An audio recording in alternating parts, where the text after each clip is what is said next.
You're listening to Hooked on Creek, a podcast celebrating the music, history, and fans of the legendary jam band Max Creek. I am your host, Corey Johnson, and you are listening to episode 55. Looking outside,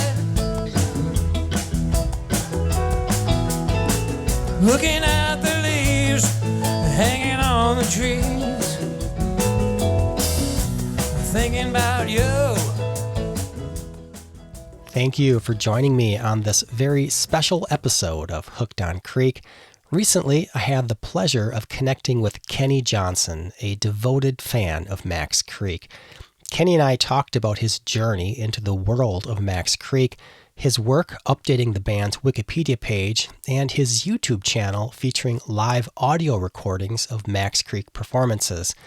We also talked about his favorite Max Creek experiences, his feelings about the community of fans that supports the band, and his thoughts on the future of Max Creek. Kenny is a huge fan of Max Creek and a really interesting guy, so I'm excited to share our conversation with you. As a reminder, you can find links to the music featured in this episode in the show notes, and if you head over to hookedoncreek.com, you can read a full transcript of my conversation with Kenny. All right, now let's get started. Kenny Johnson, welcome to Hooked on Creek. Hey, Corey. Thank you for having me. Well, it's awesome that you're on the podcast with me. Maybe to begin with, Kenny, tell me, how long have you been listening to Max Creek? Just about 11 years. Well, where did it all begin? How did you find this band? So I was first introduced by a stranger. I wasn't immediately introduced to the actual music, but rather I was given a suggestion to see the band by a woman who I was speaking with outside the Met, a small venue in Pawtucket, Rhode Island. I believe it was in September of 2012. I was 17 years old. We were both attending a Grateful Dead cover band out of Massachusetts called Playing Dead, and we struck conversation outside on the deck. She was asking me about my music interests, and she suggested I attend Max Creek's show the following month at that venue. I believe it was October 12th, 2012. Yeah, the way she described the music immediately interested me. Because I was fresh out of the water and wasn't exposed to much of the jam band scene, I was really eager to attend their show. I was more into, and still am, into the music of John Lennon, Pink Floyd, Nick Drake, King Crimson. And I arrived at the show super early with my friends. We watched Mark set up his keyboard. I was thinking he was the sound engineer for the band. And people gradually entered. And I noticed the band just had this music that contained this freshness to me, something I hadn't heard before. Yeah, I could feel like a sense of antiquity to it, you know? What I would describe now as Americana music, you know, by like a regional phenomenon. Jay and Bill had just started playing with them the previous year, I believe. So I'm I got into it in the new iteration of the band, the new incarnation with Bill and Jay. Well, I love what you said there. You described it as a freshness, but maybe balanced with this antiquity, right? And the music can run really deep, right? And that meaning deep from the style of music they're playing, whether it's, you know, has roots in folk music or blues or some traditional music, or maybe it's deep because it's like deep in like the folklore of the Grateful Dead and sort of what that represents. But there's also a freshness to it because I believe anyway, Max Creek has their own take on certainly their own music, but also the covers they do. And so there is a balance there, right? Big time. Yeah. Yeah. One of the things I saw earlier this year that you put on Facebook is this message you wrote. I rewrote 85% of the Max Creek Wikipedia page. Come check it out. So tell me about the work you put in to updating the band's Wikipedia page. What did that all involve? So I have to thank you greatly for that, to be honest. A lot of your interviews are a part of that. So basically, you know, there's been some stagnation. There's been some inertia with the wiki page. And I noticed that there was some errors and just things that need to be cleaned up. So I took under this overhauling of it, you know, by doing some meticulous research, article combing, mainly using Google, the Wayback Machine and Archive. And a lot of your podcasts, actually, a lot of the interviews that you've done, you can see that within the footnotes of the sources on the page. You'll see your name mentioned a lot. So I'm always looking for new ways to optimize the band's page, because I was constantly seeing inaccuracies, and there's this story that's always being changed by different members, input. So it's kind of hard to like gauge the actual series of events chronologically. But yeah, with with a lot of your interviews, I've been able to do that. Try to keep it as unbiased as possible, so it's being presented in a format that's accepted by the Wikipedia community. But yeah, it's something I love doing. I love just preserving their legacy, You're talking to the right guy. I mean, this podcast for me in some way is trying to do that too. I mean, I certainly get a lot of personal satisfaction out of learning about the history and trying to arrange it in a way that I guess makes sense to me, and hopefully for others who may be not familiar with the band or who are being exposed to the music. And when they have a question like, well, who was the drummer in 1979 or whatever the question would be, something out there can answer that. I looked at the Wikipedia page, and I looked at it now or recently, and the work you did is just incredible. So I want you to know, thank you so much for doing that work to document their history, preserve their legacy. I mean, this is important work. I'm just so glad you're doing it. Thank you very much, man. And thank you. Kenny, since you started seeing the band in 2012, what shows stand out to you? Are there any shows that you think are memorable or really were special to you?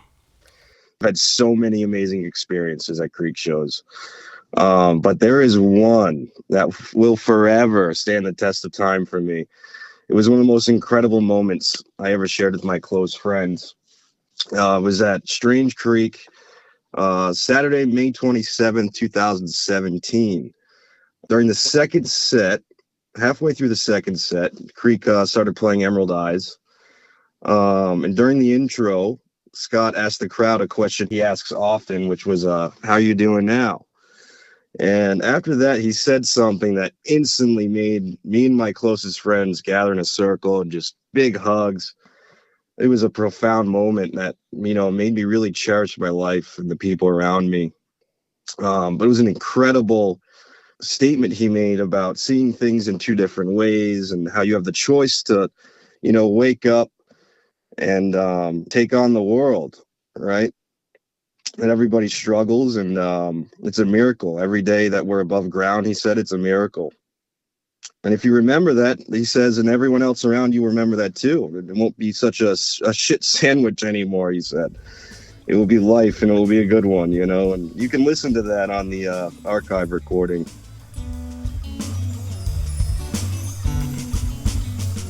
It's really strange how people can look at the same thing and yet have two different experiences.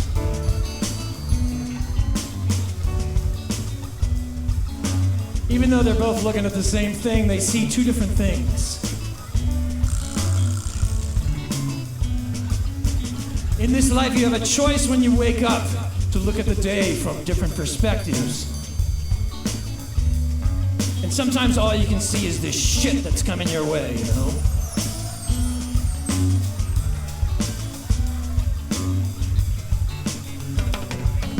And sometimes when all you can see is the shit that's coming your way, it's like, what am I doing here? Why am I doing this? Why am I going through this? I don't need this anymore. Why? Right? Everybody's been there. You've all been there. You all felt that way, right? But the thing of it is, just being here, just waking up and opening your eyes and being able to see, being able to touch, being able to feel things and hear things. And it's a miracle every day. Every day that you're above ground, it's a miracle.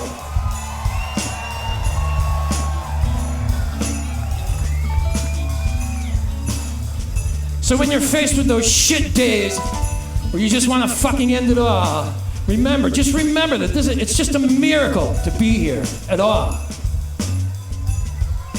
And if you remember that, everyone else around you will remember that too. And it won't be such a shit sandwich anymore. It'll be life, and it'll be a good one. One of the other things I've noticed that you've done over time is curate some really nice live performances of Max Creek and put the audio up on YouTube. Can you tell me about your YouTube channel? So yeah, I started that about a year after I started seeing them play. And I was inspired by Dick Latvala. I don't know if I'm saying his name properly, the Grateful Dead archivist. So I created my channel as a way to kind of to preserve my favorite songs and to share them with my friends and ultimately the whole world, you know. I have a strict formula that I follow. I typically manipulate or edit the audio recordings so they're easier to listen to, especially on a platform like YouTube.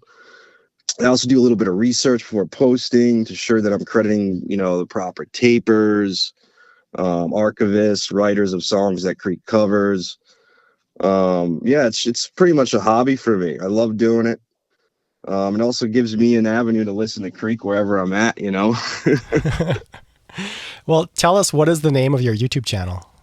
So it's youtube.com/ and then the @ symbol, Creek Stream, CREEK Stream, STREAM. The main name of the channel, though, is Freak of the Creek, which was inspired by the late Paul Murray. He was a great man who had passed away a few years ago. And yeah, he actually helped me. He pushed me to start the channel and find specific recordings that were apt for the platform. But yeah, I love doing it. It's so much fun. Well, I never had a chance to know Paul very well. I should say when I started the podcast, he'd reached out to me on Facebook and we exchanged some emails and a few Facebook messages over the course of, I don't know, maybe a few months or maybe a year early on. And, but I've heard that he was obviously a really huge fan of Max Creek, and his passing was really sad. Yeah, it was a big blow to the community. Mm-hmm. It's very missed. One of the things I noticed also on these YouTube video descriptions is you are including the lyrics, and I'm wondering, how do you find these lyrics? I know for the Hooked on Creek website, I've often used those YouTube videos as my starting point on the lyrics, but where did you find these lyrics? So I would say 75% of them were taken from Matthew Heidman. I hope I'm saying that correctly, at Shuey.com. If you just Google Max Creek lyrics and chords, you'll find his website.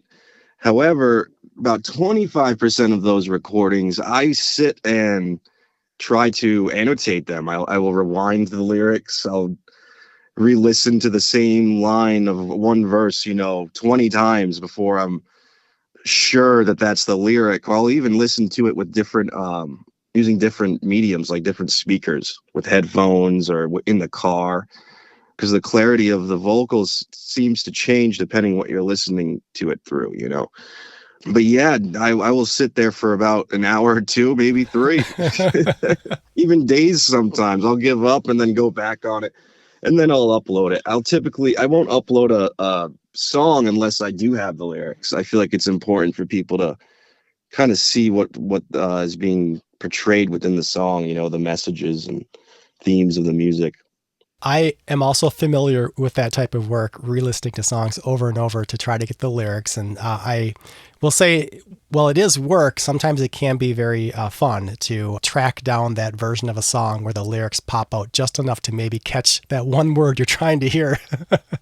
Yeah, it's incredible. Yeah. I'll let you know, actually, Kenny, a couple songs that I'm still searching for. So maybe you're already working on these, but here are 4 songs that I desperately need the lyrics to. I have partial lyrics for The 7, Secrets, Into the Ocean, and It Must Be Nice. So those are the next 4 I really want to work on, but I just cannot crack those yet. Yeah, I could probably help you with Into the Ocean. Okay, good. Yeah. Yeah. Kenny, why is music such a big part of your life? Oh, man. So I'm a musician myself. I've been playing guitar since I was about 10.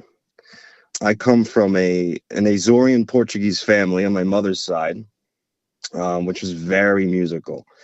When I was younger, I would play Portuguese feasts when I was a kid with my band at various Catholic churches around Rhode Island. And we would butcher like traditional Portuguese songs, trying to sing in Portuguese. And we would add in, Beatles music and some other originals we created when we were kids. So yeah, the celebrations at festivals, or what we would call feasts, has always been a part of my life, and partly due to why I enjoy music festival scene so much, you know. But yeah, I currently cover and perform a few Max Creek songs here and there. I've just got back from living in Arizona after 10 years back in Rhode Island. And music is, yeah, very much a part of my identity. So recently I've been listening to a lot of 1930s music, big band music, swing music, artists like Ray Noble and his orchestra, Henry Hall, Al Bowley. But yeah, I love all kinds of music. I've always been fascinated by world music. Yeah, so I'm very music curious. I have a lot of interests from traditional music to prog music, you know, everything really. What are some of your favorite Max Creek songs? I have a top three, but kind of like a top four. In Harmony is my favorite song of all time by them. Emerald Eyes would probably be a close second. Three, I love Three. I believe that's a Murawski original. The other two are pretty much originals by Murawski, I believe, as well. But ICU is very close. I love Scott's writing. I just love the way he approaches the guitar and the way he sings. It's very much the way I would approach music if I was more serious about it, you know.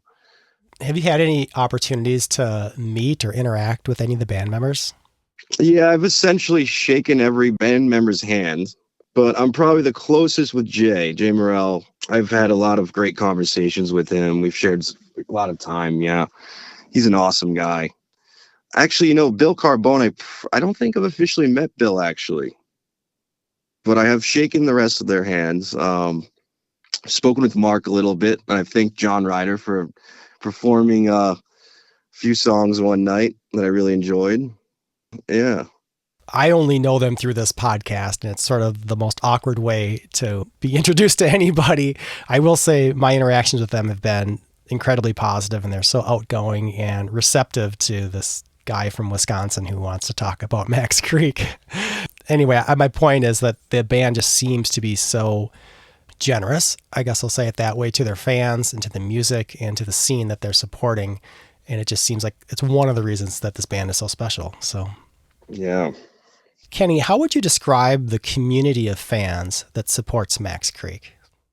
I wrote a short blurb in 2019, I believe, regarding my first Creek experience. And I touched on how the most captivating thing about being at the show were the folks in attendance. I immediately felt like I was in a different part of the country or had been transported in time. There's ladies with long paisley dresses swirling around, dudes with jade embroidered leather, cowboy hats, you know, and everyone was stomping their feet. So, and I'm pretty sure there was some bikers in attendance as well. But I was fascinated by what I assumed was like a subculture, what I thought at the time was a preservation of like hippiedom, you know, that existed in the room with me. But to how I would describe us, ultimately, I would say us Creek freaks are very much a close-knit group of free thinkers who enjoy the simple things in life and having a good time. You know, that's really it. I've met so many people in the community from all walks of life, you know, and amazing people, amazing, extremely integral with their, you know, approach and how they treat people. You know, they all have like a common idea of how to act and be, you know, and it's very humbling to me. I always felt safe at a Creek show, especially when I was younger. But yeah, that's how I describe us. Do you have any favorite venues where you've seen the band over the years? Definitely the Met, when I first saw them. I love seeing them at that spot, man. I don't know if you've been able to see them there, but they play there a few times a year. And yeah, there's something about that venue. It's like the perfect location to bring people in. You know, it's just extremely, yeah, it's a thing. Besides that, I would say in Greenfield at StrangeCreek, Camp Kiwani, it's always been very special. There was one year they played late night in the cabins and did a karaoke set where fans could sign up and they would choose who's going to come up and sing a song. You know, that was so cool. Yeah, the Met definitely is the most, but StrangeCreek is close second. When you listen to Max Creek recordings from archive.org, how far back do you go? Is there maybe a decade that you find yourself listening to more often, or maybe an era of the band that seems to resonate more with you? Yeah, I really enjoy like the late 90s, early 2000s sound. I like high percussive music, high energy, a lot of percussion. But yeah, no, I'll span all the way back to the 70s. I believe it's Boney's Cafe. Boney's Cafe. I don't know how you pronounce the name of the venue, but the earliest recording I found is a super interesting recording. But yeah, no, I'm all over. I love their music across all the decades.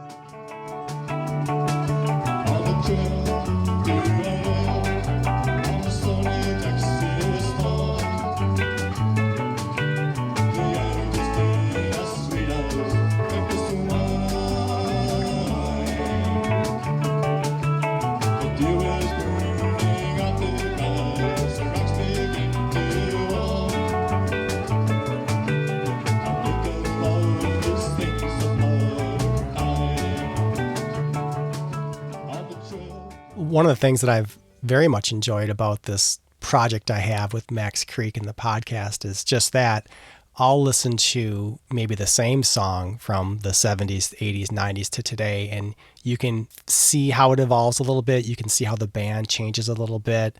Obviously with, some of the drummers changing over time, things kind of feel different too. And that for me is fun. It's like an interesting way to understand the music from the perspective of the passage of time, which is really interesting when you think about it. Yeah, absolutely. I love how they omit like certain parts of songs. They kind of reduce them. There's some situations where I actually would like for them to bring back some of the bridges and, the different things that they used to do with some of the songs, like Something Is Forming.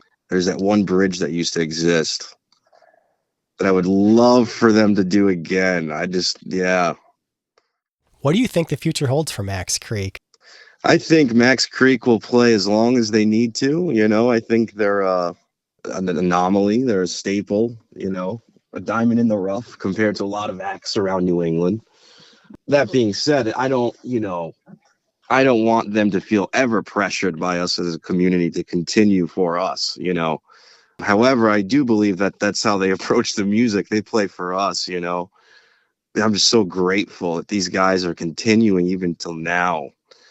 And I say it every time, Corey, believe it or not, every show I go to, I honestly think it's better than the last show or any other show I've seen. It's wild. And I tell my friends that at the end of every show, I'm like, my jaw is like, down to the floor. Cause I'm like, holy mackerel, these guys.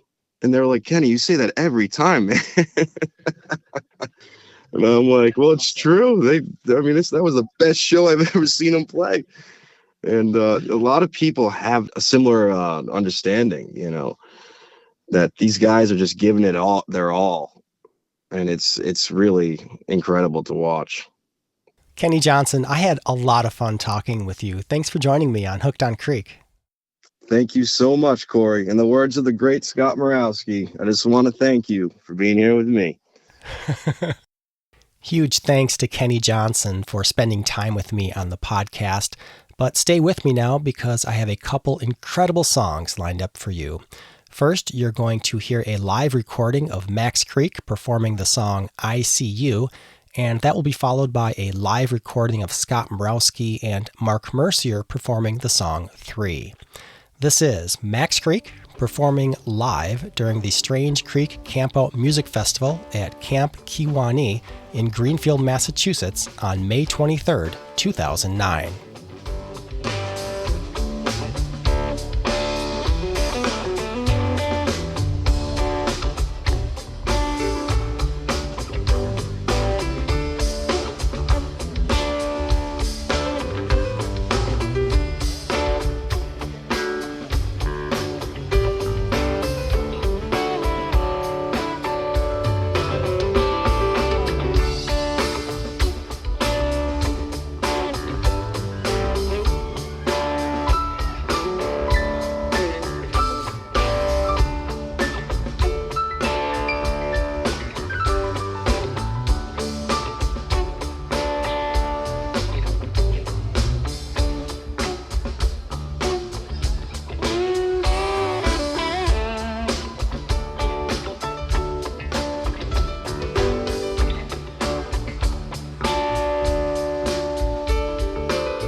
And now this is Scott Morawski and Mark Mercier performing the song 3 live at Mill Street Brews in Southbridge, Massachusetts on March 27th, 2010.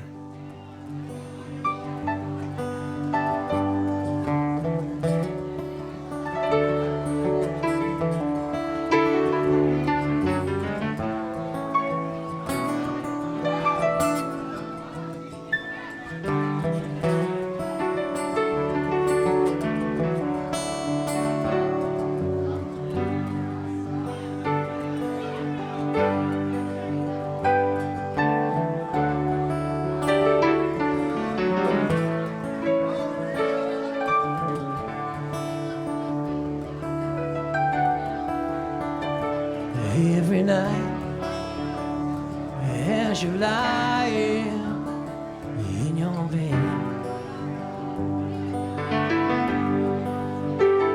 with the dreams of stars and rainbows in your head, watching you as you slumber the night away.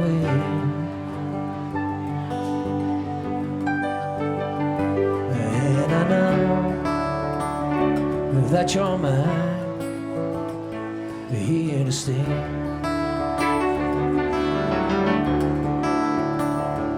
Have I told you that I love you?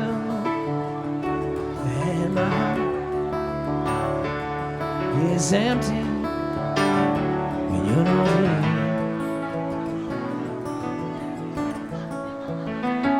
When I hold you, my thoughts run through, and the dark of night disappears.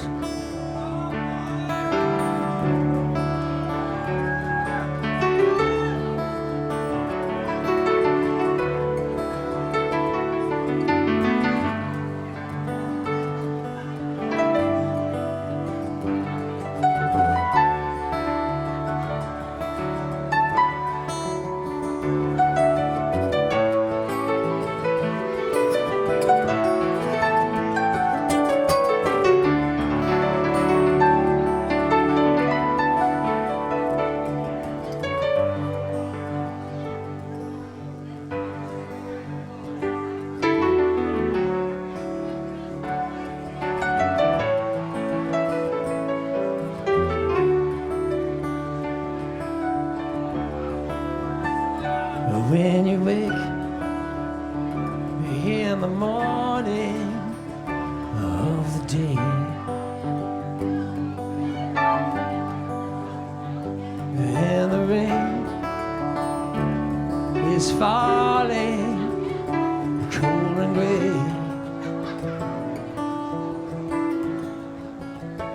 I can see the silver linings in your eyes, and the light of the sun in the sky.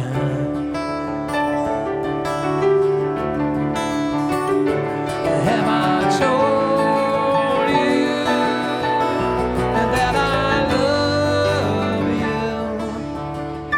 And my heart is empty when you're not here. When I hold you, my thoughts run through, and the dark of night disappears. And the dawn of night disappears.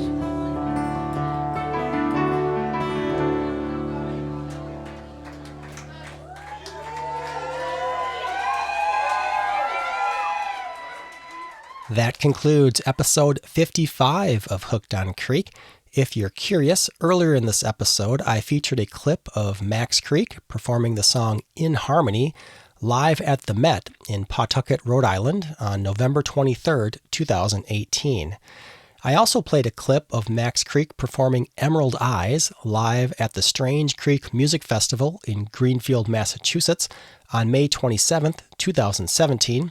And I played a clip of Max Creek performing the song Trail to Odeo live at Boney's Cafe in Winsted, Connecticut from all the way back on May 23rd, 1975. You can find links to stream or download all the music featured in this episode in the show notes or on the Hooked on Creek website at hookedoncreek.com.